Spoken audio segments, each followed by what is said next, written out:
Miqtë të sofrës shqiptare, për ju sot kam sjellë recetën tradicionale të kaçamakut në një përgatitje shumë thjesht, i shishëm, një ushqim i vjetër tradicional, mbi të gjitha i shëndetshëm. Besoj se kam ju pëlqy kur ta shihni videon në vazhdim.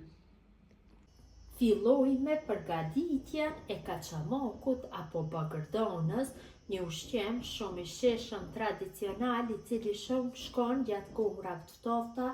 Kalurën gjyshët tona kanë përgatitur këtë ushqim me shumë dashuri, mbi të gjitha është një ushqim shumë i shëndetshëm. Në fillim marrim një tenxhere të llojit që nuk nxeh dhe në të shtojmë ujin. Unë do hedhi 1 litër me ujë, ju mund të pakoni apo të shumoni masën, varet nga dëshira juaj. Ja shtojna 1 lugë gjelle me krep, shtojna 2 lugë gjelle vaj. Tenxherës ja vendosi kapakun dhe pris derisa të bëhet blini i ujit. Uji në tenxhere ka fillu që të vloj. Ja ullim temperaturën dhe stultës dhe të mesmës dhe morim dhe hedhim millin e mistrit. Mirpo kësaj radhe do përdorim miell mistri të blerë në market. Moku ta merr pamjen tradicionale, unë do përdori miell mistri të blerë në market të entë dhe polenta, sepse nuk kam miell mistri bio. Gjithashtu këtë video do ja dedikoj gjithë motrave që jetojnë në Evropë, sepse ato e kanë më vështirë të gjejnë miell mistri bio dhe për këtë arsye bëni kombinimin e të dy llojeve dhe papja do i del po ashtu dhe shija. Kam 250 gram me miell mistri të entë dhe 250 gram me miell mistri polenta. Tash filloj që ta shtoj në tenxhere. Kështu e shtoj 1 lugë nga mielli i mistrit të entë, bëj përzierjen me një tel kuzhine, më mire keni të bëni përzierjen, 1 lugë gjelle me miell polenta. Kështu në këtë mënyrë shtojnë gjithë miellin, mirëpo duke bërë përzierjen vazhdimisht. Kështu me telin e kuzhinës, përzierja shumë e rëndësishme, që mos ngele tofta mielli. Po qofse keni miell bio, më mirë do jetë, mirëpo me miellin bio zierja duhet të bëhet më gjatë. Unë do e zi këtë rast vetëm për 15-20 minuta, duke e përzier kështu vazhdimisht. Kurse me miellin bio, zierja duhet të bëhet rreth 1 ore.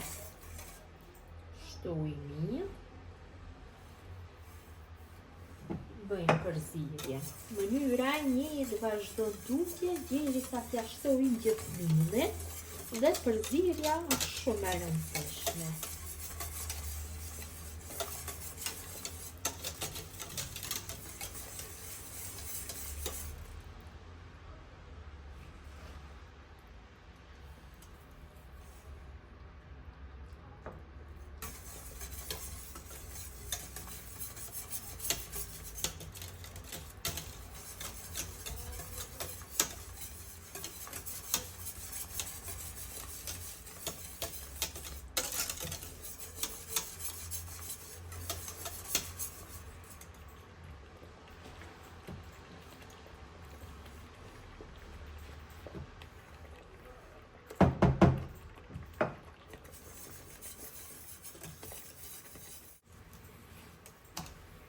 Kam shtu gjithë miellin e entë, kurse polentën nuk e kam shtu të tërën, nuk ka pas nevojë, ka arritur trashësinë e dëshiruar, ndonjëherë varet nga marka e miellit. Asnjëherë pash fikse nuk mund të dihen, por ju nëse doni mund ta bëni edhe më të trash, ose ta lini edhe më të lëngshme, varet nga qefi juaj. Unë e kam bërë atë trashësinë tamam siç e kanë bërë më parë gjyshët tona. Tash e largojna telin e kuzhinës dhe fillojmë që masën ta përzi me lugë. E përzi dhe dikon rreth 15 minuta tjera. Temperatura është e ulët, asesi zguzon që temperatura të jetë e lartë dhe tenxherja patjetër duhet të jetë e llojit që nuk nxehet. Qeverini trashësia është mjaftueshme me trash, largohet lehtë nga luka. Bëjmë përzierjen. Kaçamaki është zier mjaftueshëm, largohet kështu lehtë nga tenxherja. Në atë mënyrë e dalloni se është i zier mjaftueshëm. Tash e largojmë nga zjarri. Morim një tjetër dhe në të djegim gjalpin. Këtu në kam hedhur dikon rreth 120 gram me klyn. Patjetër duhet bëhet me puter, me klyn, apo dhe me margarin, me vaj do e humb atë shijen si që ka. Tash gjalpin, yndyrën e djegim derisa ta marrë një ngjyrë kafe të hapur. Yndyra ende nuk e ka marrë ngjyrën e duhur. Me siguri do kem kritika rreth asaj pse bëj djegjen e yndyrës. Disa thojnë është kancerogene, por nuk është. Kalurën e kanë konsumu vazhdimisht, por tonë dhe asgjë nuk i ka gjetur. Kanë të të shëndetshëm se se t'kemi ne tash. Edhe tash dhe dhene ngjyrën e dëshiruar. Yndyra është djegur mjaftueshëm, tash e largojna nga zjarri. Pasi kam bërë djegjen e gjalpit, marr një tavë dheju apo një tavë cinku, varet se si do. Unë kam marrë kështu një tavë dheju dhe bashkë e marr pamjen tradicionale. Në fund të tavës hedhi pak nga yndyra kështu. Bëj lugën me yndyrë dhe vazhdimisht marr nga kaçamaku. Si që shihni kaçamaku e ka marrë pamjen tamam sikur ta kisha përgatitur me miell beo. Kombinimi të dy mielrave e bën këtë formë ashtu e merr dhe shijen njëjtë sikurse të jetë me miell beo. Marrim dhe lug e kalojna tek tava.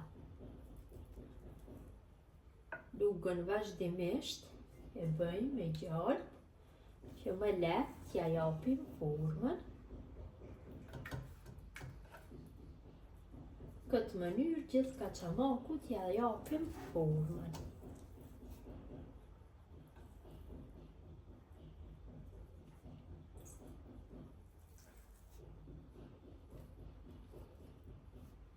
Yndyrën e ngelur përsëri e kam nxehur mirë dhe tash ja shtoj kaçamakut sipër.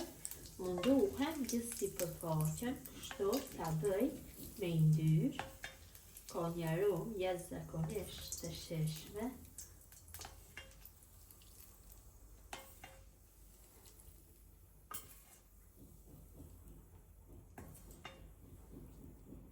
Kaçamaku servohet me prodhime qumështore, kas, aj, kose, mas, gjatë, varet nga dëshira juaj.